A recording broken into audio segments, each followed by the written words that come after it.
Shalom, chers frères et sœurs dans la foi. Que Dieu nous bénisse ce matin. Nous revoilà sur notre plateforme de dévotion matinale.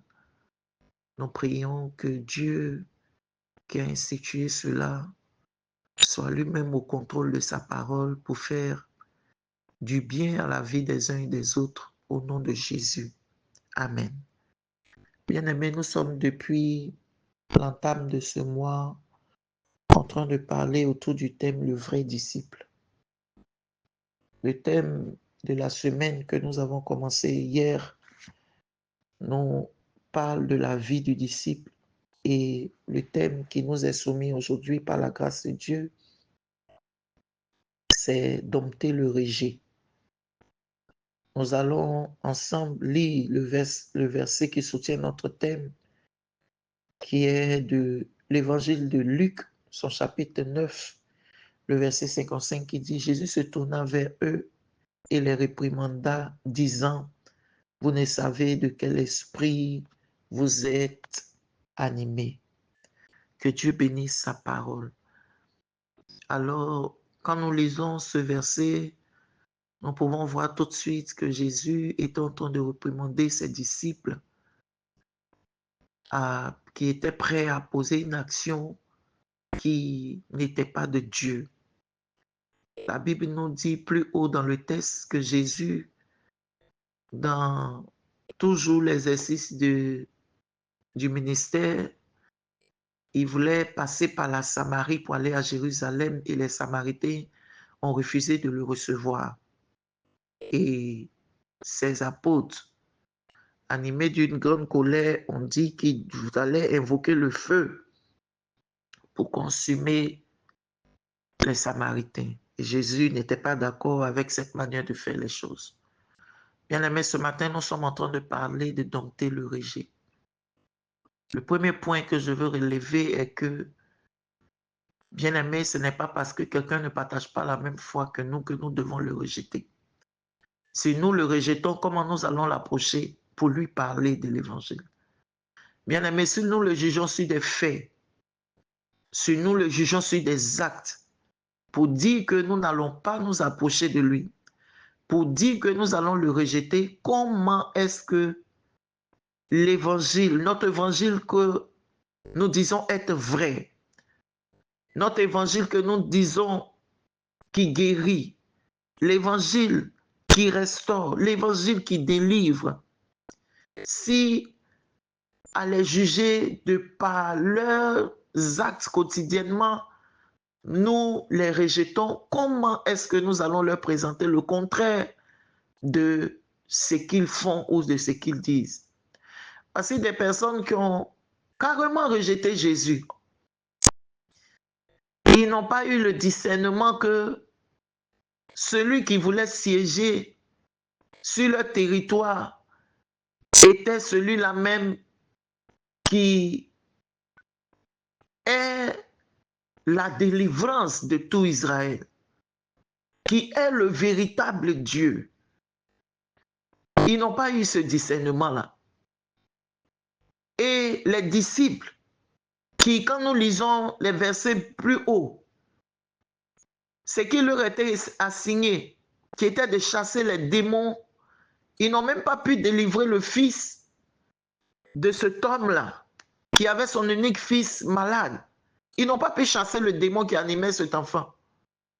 Mais ce sont eux qui sont prêts à invoquer le feu pour consumer des personnes qui ne comprennent rien, qui ne comprenaient rien de ce que c'était que l'évangile, qui ne comprenaient rien de qui était Jésus. Bien-aimés, ne rejetons personne. Je disais que le premier point que je veux relever est que nous ne devons pas rejeter personne. Nous devons montrer le contraire de ce que ces personnes font, qui méritent rejet ou qui ne méritent pas. Nous devons leur montrer le contraire. En lieu et place de leur méchanceté, nous devons leur montrer la bonté.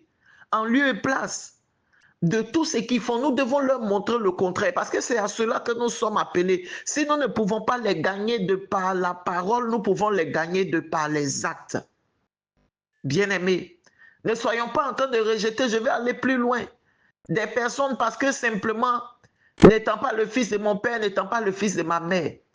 On voit aussi souvent ça dans nos différentes familles où des personnes sont rejetées. Des pauvres parents qui rejettent leurs enfants. Bien-aimés, nous parlons autour du thème dompter le rejet. Ne rejetons pas pour rejeter. Ne rejetons même pas.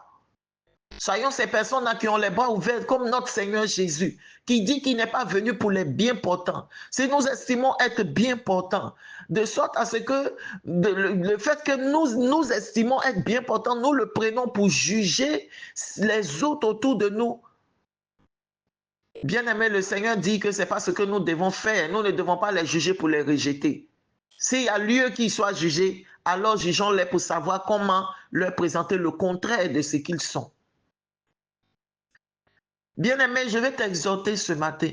Si toi-même tu as été rejeté un jour, je comprends et je sais la blessure que ça peut t'infliger. À toi aussi, le Seigneur veut que tu pardonnes. Parce qu'une manière de dire à ces apôtres que vous ne savez pas de quel esprit vous êtes animés, quand vous voulez invoquer le feu sur eux parce qu'ils m'ont rejeté, vous ne savez pas de quel esprit vous êtes animés. Le Seigneur est tout simplement en train de leur dire que ce que vous voulez faire là, peut-être que vous avez raison, je suis votre maître. Ils m'ont rejeté, donc la colère vous anime un peu. Mais vous n'avez pas le droit de posséder avec ces âmes-là. Donc je te dis ce matin, si tu as été rejeté dans ta famille, dans ton travail, bien-aimé, il ne faut pas invoquer le feu sur ceux qui t'ont rejeté, mais plutôt, comme Jephthé, montre-leur que tu es une personne dont ils ont besoin, non pas pour t'enorgueillir, mais simplement pour qu'il y ait la paix. Bien-aimé, pardonne le rejet dont tu as été victime. Dans ta maison, dans ton travail, dans ta famille, pardonne. Peu importe où c'est, pardonne le rejet que tu as subi. Ne rejetons personne.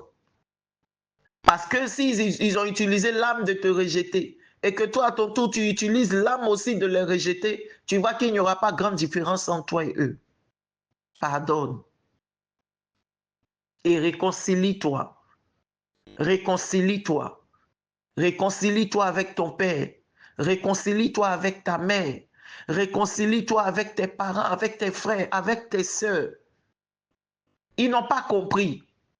C'est parce qu'ils n'ont pas compris. Comme les Samaritains qui ont rejeté Jésus, c'est parce qu'ils n'ont pas compris qu'aujourd'hui, tu serais devenu la pierre angulaire à l'image de ton Créateur qui t'ont rejeté.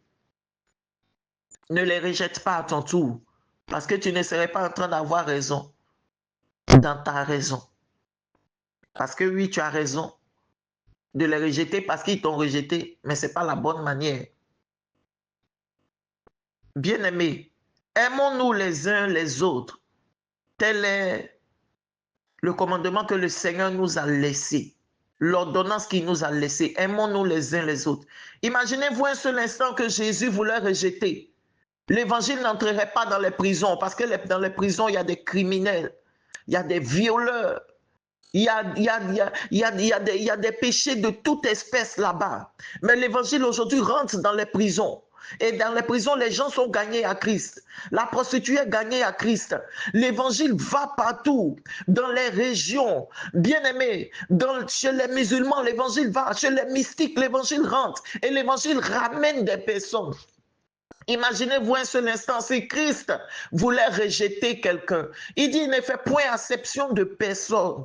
Il ne fait point acception de personne. Il est venu pour réconcilier les fils avec le Père et il est venu nous réconcilier entre nous-mêmes. Il n'est pas venu nous diviser. Il n'est pas venu nous rejeter. Regarde, c'est pourquoi il nous a constitués en un corps, de sorte à ce que la tête ne dise pas que je n'ai pas besoin du pied. Parce que si tu n'as pas besoin du pied, comment tu vas arriver où tu t'en vas sans les pieds?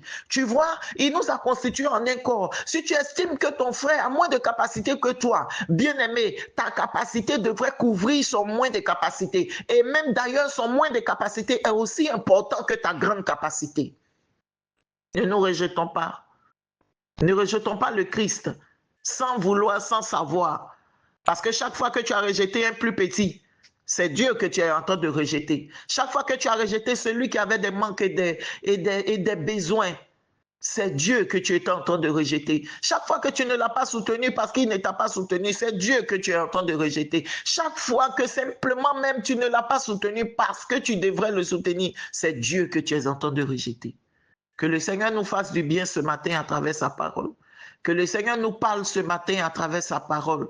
Et que ce matin, le Seigneur, de par sa parole, de par cette exhortation, mette en nos cœurs un amour véritable, un amour sincère, un amour doux pour son œuvre, pour sa personne, pour les autres. Au nom de Jésus-Christ de Nazareth. Shalom chez vous.